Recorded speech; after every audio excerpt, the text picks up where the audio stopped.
Welcome back to Spank Ranch Garage. Tonight we're going to do a little more work on this turbo E36. Going to get the MAF wired up, get the tune set up, maybe even get it on the dyno. So stick around, see what happens. So now it's time to scale the tune for boost. So you can see here on the main load scale, I'm going up to 1389. That's the internal limit of the ECU. These only go up to 700 stock. So I have a couple of spreadsheets I developed with some formulas in them to extrapolate out the 1389.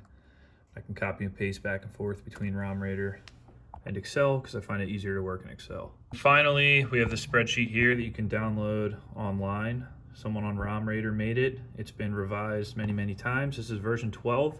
I've had good luck with it. It's for scaling the Nissan MAF based on what size tube you're putting it in, along with any inline resistors you're going to use with it. We're going to try to run this in a 3-inch pipe with no resistors and then drop it into your ROM Raider file. And there she is.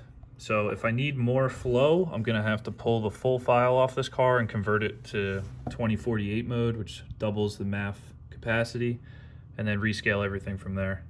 All right, so I got the MAF wired up and scaled. Flash, she's running pretty good. Starts pretty good. Now I'm going to back it out and start doing some drivability testing and make sure everything feels okay.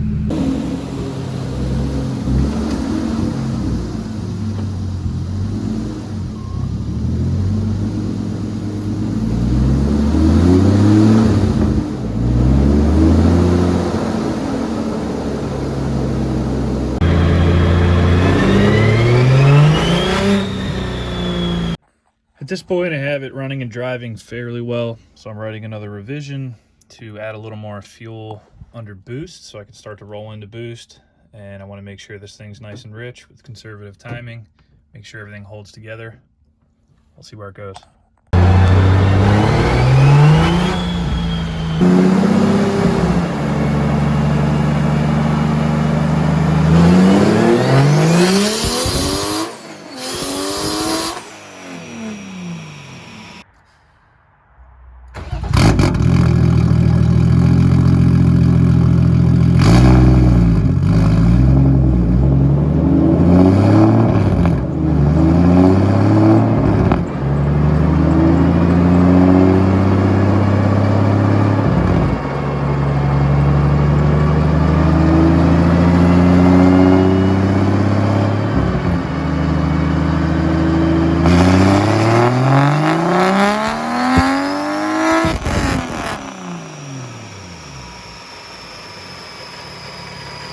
So just finished up giving it some drivability and a little bit of boost tuning.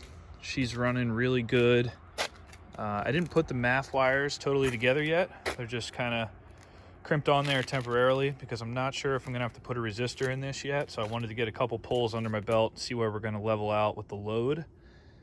Seems to be sufficient at 7 pounds. I don't know what it'll do at 14, so I gotta go over the data, see if we got enough headroom here, or do I need to take it apart, put a resistor in and start over. So that always sucks, but you don't want to go with too big of a resistor because you want the resolution for the drivability.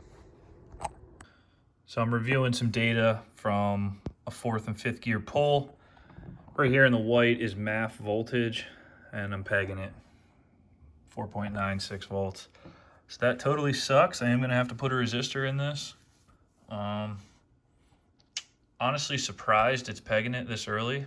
I don't know what kind of power it's making yet, but that's promising. Just sucks because I gotta rescale the entire tune and start over. So that's fun.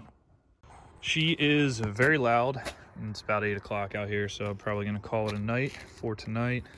Only issues I'm having is getting these Siemens 60-pounders to idle without a stumble on pump gas. That's a little bit of a bitch.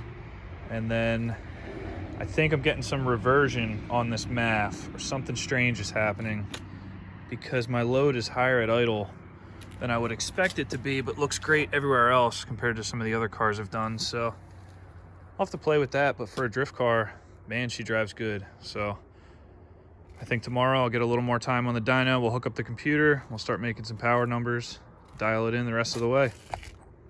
All right, guys, that's all I got for tonight. See ya.